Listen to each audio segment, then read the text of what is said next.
जय हिंद दोस्तों, मैं रघुवीर सर आप सभी को मेरे यूट्यूब चैनल सार्थक गुरु 94 पर स्वागत है। दोस्तों, आज हम लोग क्लास 12th के हिंदी पाठ 2 उसने कहा था कहानी के सारांश जानने वाले हैं। जी हाँ दोस्तों, बहुत ही मज़ेदार कहानी है। आप लोगों को सुनने में बहुत ही मज़ा आएगा। यह एक प्रेम प्रसंग है और प्रेम प्रसंग को सुनने में सबको मज़ा आता है और आपको भी मज़ा आएगा। तो उसने कहा था कहानी, इसका लेखक कौन है? चंद्रधर शर्मा गुलेरी। तो सबसे पहले हम लोग चंद्रधर शर्मा गुलेरी के विषय में जान लेते हैं, क्योंकि परीक्षा में यहाँ से भी प्रश्न पूछता है। देखिए, चंद्रधर शर्मा गुलेरी का जन्म 7 जुलाई 1883 ईस्वी को हुआ था और इनका निधन 12 सितंबर 1922 ईस्वी को हो गया। जन्म स्थान जयपुर राजस्थान में और यह मूल निवासी थे गुलेरी नाम के गांव, जिला कांगड़, हिमाचल प्रदेश के यह मूल निवासी थे। इनका रचना देखते हैं। ये कहानी में सुखमय जीवन, बूढ़ों का कांटा उसने कहा था, ये कहानी लिखे थे। और निबंध में कछुआ धर्म, मारेसी मोही, कुठाव, पुरानी हिंदी और भारतवर्ष, ये इनका निबंध है। तो ये था लेखक का परिचय। अब हम लोग कहानी के सारांश बहुत ही शॉर्ट में समझेंगे। जी हाँ दोस्तों, आप लोग वीडियो में अंत तक बने रहें और कहानी को ध्यान से सुने। और आपको परीक्षा में सेम इसी प्रकार से लिखना है जैसे हम लिखा है। हम बहुत ही सरल शब्दों में लिखे हैं ताकि आप लोगों को समझने में दिक्कत न हो। देखिए, पूरा अपना लैंग्वेज में देहाती भाषा में लिखे हैं। जी हाँ दोस्तों, आप लोग वीडियो में अंत तक बने रहें और कहानी के मजा लें। देखिए, उसने कहा था शीर्षक कहानी चंद्रधर शर्मा गुलेरी द्वारा लिखा गया है। इस कहानी की शुरुआत अमृतसर के भीड़ भरे बाजार से होती है, जहां 12 वर्ष का एक लड़का 8 वर्ष की एक लड़की को टांगे के नीचे आने से बचाता है। जी हाँ दोस्तों, यह जो कहानी है इसकी शुरुआत अमृतसर के बाजार से होता है, जहां पर एक 12 वर्ष का लड़का एक 8 वर्ष की लड़की को तांगे के नीचे आने से बचाता है। और थोड़ी देर वार्तालाप करने के बाद लड़का लड़की से पूछता है कि क्या तेरी मंगनी अर्थात ब्याह हो गई है। मतलब दोनों के बीच क्या होता है, थोड़ी देर वार्तालाप होता है, बातचीत होती है और लड़का लड़की से पूछता है कि क्या तेरी ब्याह अर्थात कुरमाई हो गई है। लड़की जवाब में केवल इतना कहती है, धत। लड़की जो है जवाब में केवल धत कहती है और शर्माती हुई भाग जाती है। और वहाँ से शर्माती हुई लड़की भाग जाती है। दोनों दोनों बाजार में अक्सर कभी कभी सब्जी वाले तो कभी दूध वाले के यहाँ मिलते। और और लड़का बार बार उससे यही प्रश्न पूछता कि क्या तेरी कुरमाई हो गई है। और लड़की जवाब में केवल धत कहकर भाग जाती और लड़का मुंह देखता रह जाता। जी हाँ दोस्तों, वो दोनों अक्सर जो है कभी बाजार वाले तो कभी सब्जी वाले के पास मिला करते और लड़का बार बार उससे यही प्रश्न पूछता कि क्या तेरी कुरमाई हो गई है। और लड़की जो है बार बार धत कहकर भाग जाती है और लड़का मुंह देखता रह जाता है। फिर देखिए, कुछ समय बाद जब लड़का पुनः उस लड़की से पूछता है कि क्या तेरी कुरमाई हो गई है, तो अब की बार लड़की जवाब में कहती है कि हाँ, मेरी कुरमाई हो गई है, देखो ये मेरी रेशम की कढ़ी हुई साड़ी। तो कुछ दिन के बाद जो होता है कि लड़का और लड़की के बीच फिर मिलन होता है। फिर लड़का वही सवाल पूछता है लड़की से कि क्या तेरी कुरमाई हो गई है। तो अब की बार लड़की कहती है कि हाँ, मेरी कुरमाई हो गई है, देखो ये रेशम की कढ़ी हुई साड़ी। आगे देखिए, आगे क्या होता है।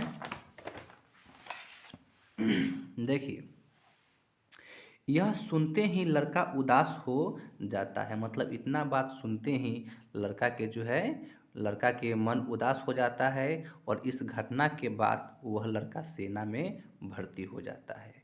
मतलब जब उसका जो है दिल टूटता है तो वह क्या होता है, सेना में भर्ती हो जाता है। और इस लड़का का नाम लहना सिंह है। जी हाँ दोस्तों, वह लड़का कोई और नहीं, लहना सिंह है, जो इस कहानी का मुख्य पात्र है। इसे सब लहना सिंह के नाम से पुकारते हैं, मतलब सब लोग इसे लहना सिंह ही कहते हैं।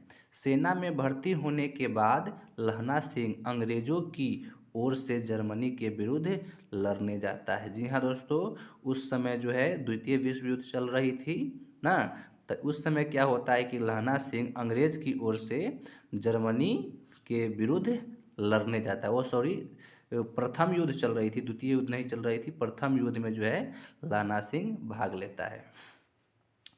लहना सिंह जिस गांव के है उसी गांव के पड़ोस के गांव के उसके सूबेदार हजारा सिंह हैं। जी हाँ दोस्तों, लहना सिंह जिस गांव के होता है उसके पड़ोस में एक गांव होता है और उसी गांव के जो है उसके जो सूबेदार हजारा सिंह हैं वह उसी गांव के रहने वाला था। अर्थात वो दोनों के घर जो है मतलब कुछ दूरी पर ही था, मतलब एक गांव के बगल में दूसरे गांव था जहां के सूबेदार हजारा सिंह रहने वाला था। इसलिए जब युद्ध पर जाने की चिट्ठी मिलती तो लहना सिंह सबसे पहले अपने सूबेदार हजारा सिंह के घर जाता है और वहां जाने के बाद हजारा सिंह कहते हैं कि लहना सूबेदारनी तुझको पहचानती है। तो लहना क्या होता है, जब युद्ध पर जाने की चिट्ठी आती है ना लहना सिंह के पास, तो वह सबसे पहले अपने सूबेदार हजारा सिंह के पास जाता है क्योंकि वह उसके बगल के ही हैं। तो उसके पास जब जाता है ना लहना सिंह, तो हजारा सिंह कहता है कि लहना तुझे सूबेदारनी तुझे सूबेदारनी पहचानती है, उससे तुम जाके बात करो। लहना सिंह सूबेदारनी को पहचानता नहीं है, लेकिन वह जब सूबेदारनी से मिलता है तो सूबेदारनी उससे कहता है कि मैंने तुझे देखते ही पहचान लिया। मतलब लहना सिंह वह भी इसको सूबेदारनी को नहीं पहचान रहा है, लेकिन सूबेदारनी उसको देखते ही पहचान लिया। लहना सिंह को सूबेदारनी उस बात को याद दिलाती है जब वे दोनों दुकान पर मिला करते थे। सूबेदारनी जो है लहना सिंह को उस बचपन की बात को याद दिलाती है कि हम और आप क्या दुकान पर मिला करते थे बचपन में, और एक दिन लहना सिंह ने उसकी प्राणों की रक्षा की थी। और इस बात को भी याद दिलाती है कि आपने हमें एक बार तांगे के नीचे आने से बचाया था। तब जो है लहना सिंह को अपने बचपन की बात याद आता है।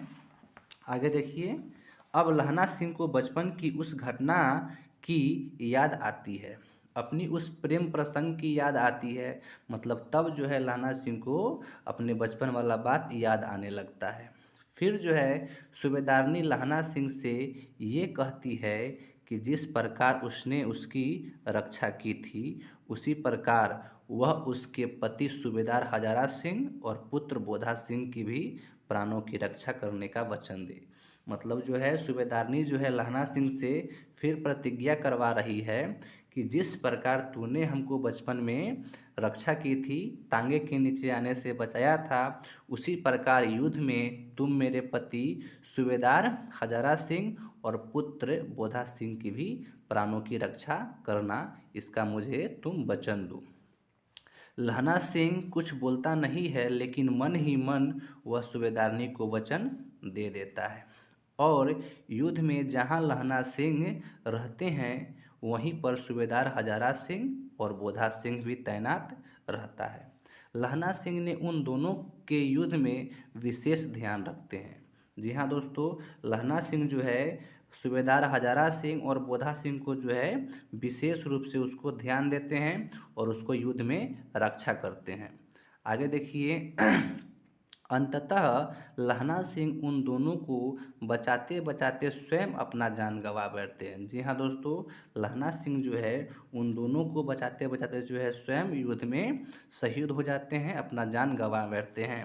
अर्थात लहना सिंह की मृत्यु हो जाती है युद्ध में।